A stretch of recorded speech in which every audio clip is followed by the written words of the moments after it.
বিসমিল্লাহির রহমানির রহিম। আসসালামু আলাইকুম প্রিয় ভাই ও বোনেরা, আমাদের ইসলামিক চ্যানেল শেষ ঠিকানায় আপনাদের সবাইকে আন্তরিক স্বাগতম। আজ আমরা কথা বলবো একটা খুবই গুরুত্বপূর্ণ কিন্তু অবহেলিত বিষয় নিয়ে। বিষয়টা হলো যেসব কাজ আমাদের অন্তরকে ধীরে ধীরে নষ্ট করে দেয়। আমরা অনেক সময় ভাবি, আমি তো বড় কোনো গুনাহ করছি না, তাহলে অন্তর কেন ভারী লাগে? নামাজে কেন মন বসে না? ইবাদতে আগের মতো শান্তি পাই না কেন?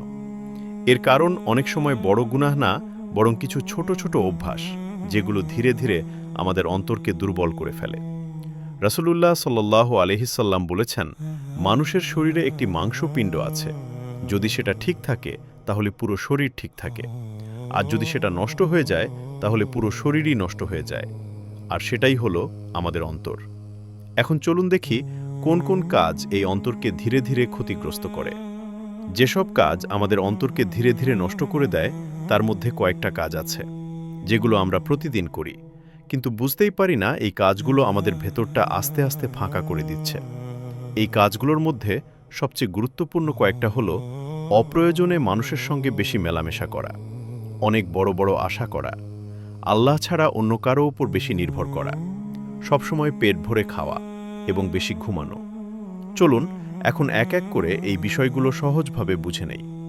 প্রথমেই আমরা কথা বলবো অপ্রয়োজনে মানুষের সঙ্গে বেশি মেলামেশা করা এই বিষয়টা নিয়ে। মানুষের সঙ্গে মিশতে ইসলাম নিষেধ করেনি, বরং ভালো মানুষের সঙ্গ ঈমানকে শক্ত করে। কিন্তু সমস্যা তখনই শুরু হয় যখন মেলামেশা প্রয়োজন ছাড়িয়ে শুধু আড্ডা, গল্প আর সময় নষ্টে পরিণত হয়। অকারণে বেশি কথা, অপ্রয়োজনীয় আড্ডা এসব ধীরে ধীরে জিকির কমিয়ে দেয় আর অন্তরকে কঠিন করে তোলে। এই অতিরিক্ত মেলামেশার আরেকটা বড় প্রভাব আছে। মানুষ তখন শুধু দুনিয়ার কথাই ভাবতে শুরু করে, আর এখান থেকেই জন্ম নেয় পরের সমস্যাটা। সেটা হলো অনেক বড় বড় আশা করা। আমরা ভাবতে শুরু করি, এখনো অনেক সময় আছে, পরে ঠিক হয়ে যাব, বুড়ো হলে নামাজ কালাম বাড়াবো। এই বড় বড় আশা আজকের এবাদতকে আগামীকালের জন্য ঠেলে দেয়। মৃত্যু আর আখিরাত চিন্তার তালিকা থেকে ধীরে ধীরে বাদ পড়ে যায়। যখন মানুষ ভবিষ্যৎ নিয়ে এত বেশি ব্যস্ত হয়ে পড়ে, তখন সে বর্তমানেও ভুল জায়গায় ভরসা রাখতে শুরু করে। সেখান থেকেই আসে আরেকটা ভয়ঙ্কর অভ্যাস, সেটা হলো আল্লাহ ছাড়া অন্য কারো ওপর বেশি নির্ভর করা।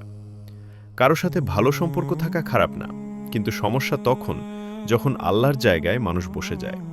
কেউ মনে করে, এই মানুষটাই আমার সব, এই মানুষ ছাড়া আমি চলতে পারবো না। ফলে অন্তর ধীরে ধীরে আল্লাহ থেকে দূরে সরে যায়। এই ভুল নির্ভরতার প্রভাব শুধু অন্তরে না, আমাদের দৈনন্দিন অভ্যাসেও পড়ে। সেখান থেকেই আসে পরের দুটি বিষয়। সেগুলো হলো সবসময় পেট ভরে খাওয়া ও বেশি ঘুমানো। খাওয়া আল্লাহর নিয়ামত, কিন্তু অতিরিক্ত খাওয়া শরীরকে ভারী করে তোলে। পেট ভরা থাকলে নামাজে মন বসে না, এবাদতে অলসতা আসে। অন্তর তখন আল্লাহর স্মরণে নয়, আরামের দিকেই ঝুঁকে পড়ে। আর অতিরিক্ত খাওয়ার স্বাভাবিক ফল হলো প্রয়োজনের চেয়ে বেশি ঘুম।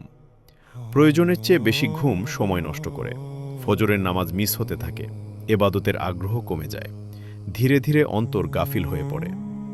এইভাবেই একটার পর একটা ছোট অভ্যাস আমাদের অন্তরকে ধীরে ধীরে দুর্বল করে দেয়। কিন্তু সুখবর হলো, অন্তর যতক্ষণ বেঁচে আছে ততক্ষণ ফিরে আসার রাস্তা খোলা। আজ যদি আমরা এই বিষয়গুলো বুঝে একটু সচেতন হই, তাহলেই আল্লাহর রহমতে অন্তর আবার জীবিত হতে পারে। ভিডিওটা যদি আপনার মনে একটু হলেও নাড়া দিয়ে থাকে, তাহলে আমাদের এই ইসলামিক চ্যানেল শেষ ঠিকানাতে সাবস্ক্রাইব করতে ভুলবেন না, কারণ এখানে আমরা কথা বলি জীবন বদলে দেওয়া ইসলামিক বিষয় নিয়ে। আল্লাহ আমাদের সবাইকে পরিষ্কার অন্তর নিয়ে তার দিকে ফিরে আসার তৌফিক দান করুন। আমিন।